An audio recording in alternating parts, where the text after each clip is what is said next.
मेरे भाई ने अपने फ्रेंड को नंबर दिया था कि ये नंबर में बात करना, ये मेरे को बहुत टॉर्चर कर रहा है और जान से मारने की धमकी दिया है।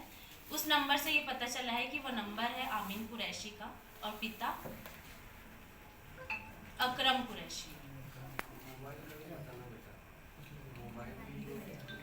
और अभी तक भाई का मोबाइल आज जब्ती हुए 21 दिन हो चुके हैं और उसमें पूरी रिकॉर्डिंग चैट सब चीज़ उसी में ही है। जो पैसा भी लेन देन हुआ है, ट्रांसफर किया है अकाउंट का, उसका भी उसमें पूरा डिटेल मिलेगा। मैंने उसने कई सबूत ऐसे छोड़े हैं जो कि आपको सिर्फ मोबाइल खोलने की देरी है, आपको पूरा सबूत मिलेगा। उसने जाने के पहले पूरा अपना जितना दुख था वो मोबाइल में ढाला है, या उसको जितने बार लड़की को आईफोन दिलाया, ऐसा उसके एक ऑडियो में उस लड़के से रिकॉर्डिंग के बाद में पता पड़ा कि आईफोन भी दिलाया है और उसने जो जो मार दिए उसने उसको दिया है। तो वो रिकॉर्डिंग प्रेस वाले को देंगे हम लोग, तो उसमें आपको पूरा पता चलेगा कि क्या क्या उसको तकलीफ हुई और उसने क्या क्या मांगा और उसने क्या क्या दिया, है ना, और उसे कैसे धमकाया। मेरे भाई ने 27/12/2025 को आत्महत्या की थी। आत्महत्या करने से पहले मेरे को एक मैसेज लिखा था जिसको मैं पढ़ के सुना रही हूँ। दीदी थैंक यू सो मच। मैं जो भी कोई मुसीबत में पड़ा, आपने मुझे वहाँ से निकाले। आपने मुझे बहुत समझाने की कोशिश की कि उस रास्ते मत जा, वहाँ बहुत गड्ढे हैं, पर मैं प्यार के पीछे अपनों की बातों को हवा में लेने लगा और उसका आज मुझे बहुत अच्छा गिफ्ट मिल रहा है, जो है मौत। मुझे माफ़ कर देना दीदी, अब आपको ही संभालना पड़ेगा मम्मा पापा को। प्लीज़ मेरी कमी मत महसूस होने देना। वो वर्ल्ड के बेस्ट मम्मा पापा हैं, उनके आंखों में कभी आंसू ना आने देना। और जिन लोगों की वजह से मैं ये कर रहा हूँ, उनका नाम है किंजल और अमीन। उन लोगों को छोड़ना मत। किंजल भरकाबारा में नहीं रहती है, वो भिलाई के हुडको में रहती है, पर सेक्टर 9 हॉस्पिटल भिलाई में इंटर्नशिप कर रही है डाइटिशियन की पोस्ट पर। अगर घर पर ना मिले तो उसको हॉस्पिटल से उठवाना, पर प्लीज़ उन दोनों को छोड़ना मत। उन्होंने मिलकर मुझे बहुत टॉर्चर किया है। मैं 20 दिन से खाना नहीं खा रहा हूँ अच्छे से। उसकी वजह भी यही है, हमेशा आप सबके सामने हंस कर रहता था ताकि किसी को पता ना चले, पर आमीन लखोली में कुआ चौक के पास रहता है। किंजल ने मुझे बहुत माइंड स्ट्रेस दिया है, उसके कारण हर एक रात रोया हूँ। 20 दिन से कभी खाना भी नहीं खाया और ठीक से। उनको माफ़ मत करना, उनको छोड़ना मत प्लीज़। मेरी लास्ट भी समझ कर पूरी कर देना दीदी, और मम्मा पापा को संभालना। किंजल ने बोला है जा मर जा, जो होगा देखा जाएगा। आपको दिखाना है कि क्या हो सकता है दी, मेरी लास्ट विश है प्लीज़। और एक मैसेज है, आमीन ने मुझे मारने की भी धमकी दी है, तेरा गला काट दूंगा करके। उसकी रिकॉर्डिंग मेरे फ़ोन में है। ये मेरे भाई का लास्ट मैसेज था मेरे को। हम लोग को पता नहीं था कि आवेदन देना पड़ता है, हमको ऐसा ही बताया गया कि आवेदन की ज़रूरत नहीं पड़ती है। फिर हिंदू संगठन के जरिए हमने आवेदन दिया, बहुत मुश्किलों से, बहुत बहस हुई। उसके बाद फिर हिंदू संगठन के सब कार्यकर्ता जाके वहाँ खड़े हुए, तब जाके हमसे आवेदन लिया गया। उसके बाद कथन के लिए नहीं बुलाए तो हम आईजी ऑफिस गए थे 31/12 को। वहाँ पे एप्लीकेशन देने के बाद 1 जनवरी को हम लोग का कथन हुआ। सुबह 12 बजे से 5:30 बजे तक हम लोग सिर्फ 4 लोगों का कथन ही लिया गया, तब भी एफआईआर नहीं हुई। उसके बाद फिर हिंदू संगठन के कार्यकर्ता द्वारा हमको फ़ोन किया गया कि आपने क्या एफआईआर नहीं लिखवाएंगे, ऐसा बोल के आए हैं। तो हम लोग ने बोला ऐसा तो कुछ हुआ नहीं है। फिर हम लोग 6 बजे गए, फिर से वही कथन, वही चीज़ फिर से लिया गया। हम लोग 10 बजे घर आए हैं, तब जाके एफआईआर हुई। और आज मेरे भाई को गए 21 दिन हो गए हैं और आज तक के ना हमको एफआईआर की कॉपी मिली है और ना आरोपियों के विरुद्ध अरेस्ट वारंट निकला है। हमारा न्यायालय में जज के सामने स्टेटमेंट भी हो गया है, उसके बाद भी मुजरिम आज खुले घूम रहे हैं। इस संबंध में आपने एसपी से संपर्क किया है? एसपी ऑफिस में भी हम लोग ने क्या कहना है उनका? मैडम से तो मुलाकात नहीं हो पाई थी। मैम के पास आवेदन दिया गया है, मैम बोले कि मैं इस केस में देखती हूँ। कितने दिन हो गया इसको? ये हम लोग 6/12 को एसपी ऑफिस में आवेदन दे के आए हैं।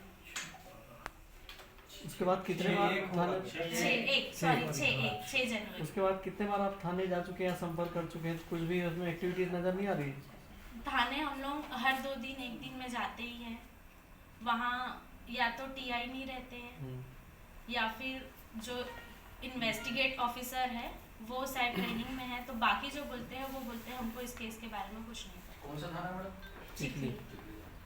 तो इसमें आज आप प्रेस कॉन्फ्रेंस ले रहे हैं, अपनी बात कह रहे हैं, इसके बाद अगर नहीं हुआ तो क्या कहना चाहेंगे? क्या उसके बाद डॉक्टर साहब यहाँ विधायक से भी मिले थे इस संबंध में?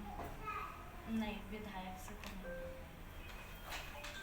क्यों नहीं हो रही कार्रवाई? आपको क्या आपको लगता क्या है? लगता आपने है? इसमें लिखा है राजनीतिक संरक्षण वाली बात। कैसे खुलकर बताएंगे कि एक्चुअली मामला आपको क्या लग रहा है? कैसे आपको राजनीतिक लग रहा है? क्यों लग रहा है? क्योंकि ये जो आमीन नाम का लड़का है, हमको किसी से कोई मतलब नहीं है, कौन क्या है नहीं पता है, पर ऐसा पता चला है कि वो किसी नेता का बेटा है। आमीन नाम का जो लड़का है वो किसी नेता का बेटा है, जिसके कारण ये राजनीतिक दबाव होने के कारण ही आज पुलिस उनको नहीं पकड़ रही है ना।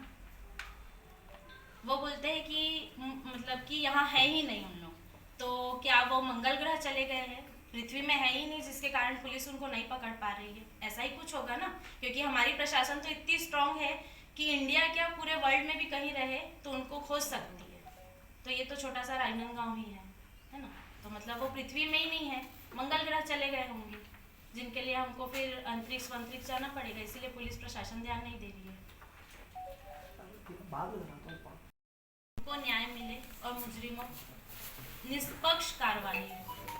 अभी तक उनको ना पूछताछ के लिए बुलाया गया है, ना आसपास पूछताछ की गई है मोहल्ले में। अगर पुलिस प्रशासन वहां जाती है उनके मोहल्ले में तो कैरेक्टर सर्टिफिकेट लड़की का वहीं से मिल जाएगा उनको, हमको अलग से कुछ भी बताने की जरूरत नहीं है। उसके बावजूद भी आज हम लोग को कोई न्याय ही नहीं मिल रहा है।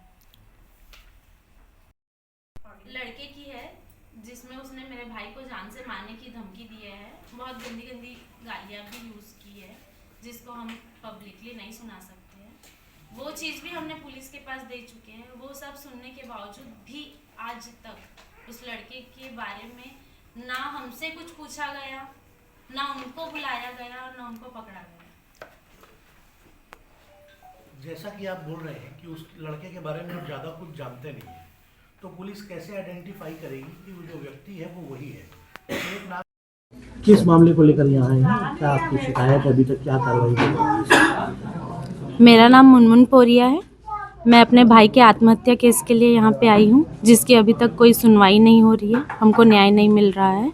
मेरे भाई ने 27 दिसंबर 2025 को अपने घर में आत्महत्या की है। आत्महत्या से पहले मेरे को एक मैसेज किया है जिसमें उसने लिखा है कि मैं एक लड़का और लड़की के कारण ये करने जा रहा हूँ, जिसका नाम है किंजल ठावरे और आमीन कुरैशी।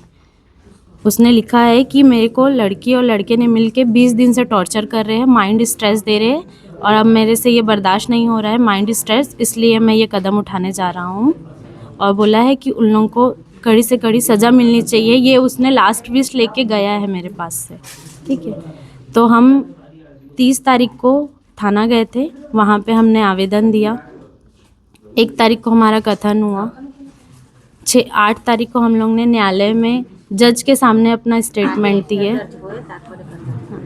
कथन दिए। उनके ऊपर धारा भी लग गई, एफआईआर भी हो गई। एफआईआर की कॉपी तो हमको अभी तक मिली नहीं है, ठीक है। और आज 21 दिन हो गए, उसके बावजूद भी आरोपियों की गिरफ्तारी नहीं हुई है और हमसे कोई बात मतलब कि कोई ढंग से बता ही नहीं रहा है कि क्या करना है, कैसे करना है। हमको सिर्फ बोलते हैं ये एक प्रोसीजर होता है, ऐसा नियम होता है, ये सब बोल के हमको वापस घर भेज दिया जा रहा है। और या फिर आधे टाइम तो बोलते हैं कि इन्वेस्टिगेशन ऑफिसर ही यहाँ नहीं है, हम कुछ नहीं बता सकते। हम यही चाहते हैं कि हमारे भाई को न्याय मिले। हम इसीलिए आज यहाँ पे आए हैं क्योंकि प्रशासन हमारा साथ नहीं दे रही है। तो आप सबसे निवेदन है कि आप लोग जनता तक ये बात पहुंचाए। आपने पूरा सबूत दे दिया, उसके बाद अब सब तक पुलिस सबूत, कार्रवाई नहीं कर रही। हाँ। क्या लगता है क्यों नहीं कर रही पुलिस? ये राजनीतिक दबाव ही है जिसके कारण से पुलिस आज काम नहीं करी। आज अगर मेरे भाई की जगह वो लड़की अगर चले जाती तो क्या मेरे भाई को पकड़ के नहीं लेके जाते क्या उन लोग? मेरे भाई को छोड़ देते उन लोग? आज ये बोला जा रहा है कि मेरा बेटा आज नहीं कल छूट जाएगा, तेरा बेटा तो चला गया, तो तुम लोग केस को क्यों आगे बढ़ा रहे हो? कौन कौन सा? ऐसा सोच हो सकता है ना, ऐसा सोच ही लेके ही तो बोल रहे हैं ना, वो दबाव इसीलिए बना रहे हैं, है ना।